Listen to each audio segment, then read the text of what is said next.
Coriolis Force is an aggressive frame. It has high damage. When you're talking about high damage and fusion rifles, you're going to see high impact here. Moderate charge time. It's a little higher than the Prolium. It's a little lower, around the same range as the main ingredient. It fires horizontally. Okay, so we know what it does. It has barrel options like the fusion rifle from the Menagerie. It also has battery options. You can get that charge time higher or lower depending on which battery you choose. Unlike other fusion rifles, you don't need to be focusing on stability with the Coriolis Force. You can focus it all on range. The Coriolis Force has a set pattern for its beams, so it's never going to deviate from that. Let me show you what I mean by that. When you aim down the sights, you're going to notice two blue arrows and a red dot right in the center of your screen. Those two blue arrows are indicating the beam pattern. It's never going to exceed those two blue lines, no matter what. If you're far away, it's going to stay there. If you get closer, it's going to stay there. It's right in between those two blue lines. With other fusion rifles, you can do sweep shots, and you can get a beam over here, beam over here, beam over here, and it gets multiple targets. With this one, it's not going to happen. It's always going to be right between those two blue lines. Wherever it gets shot at, it's not going to spread out. It's always going to be a condensed line. Let me show you what I mean with a hollow wind.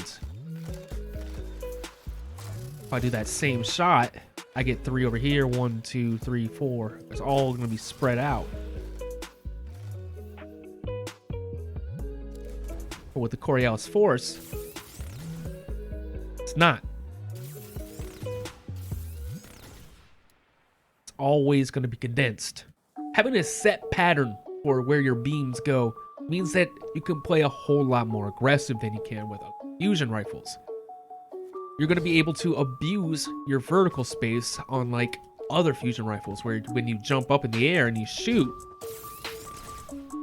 the beams are going to go everywhere. With the Coriolis Force, it has a set pattern, so wherever you shoot, it's going to land right between those two blue arrows.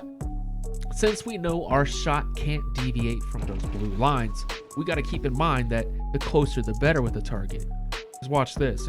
As we get further away from this target here, what happens?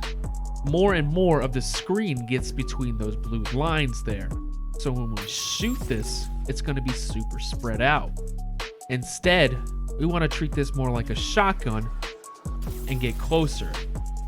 Look at the difference between the spread. Since I'm closer, it's all on top of each other. I was far away, so it was spread out like this.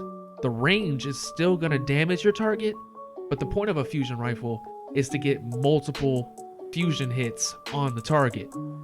This hits about 47 in Crucible, so you're going to need 4 bolts to kill an average Guardian to hit. So you got to keep that in mind. You got to use your vertical space instead of your horizontal space.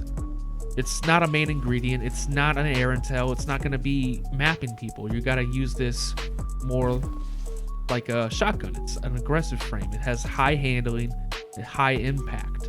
When you run around using this fusion rifle, it feels like you're using a shotgun. It doesn't feel like a fusion rifle.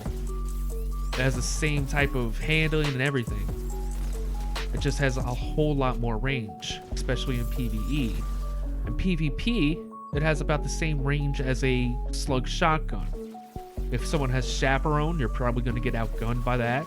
But something like the first in, first out, you're probably going to be in the same range. Now, I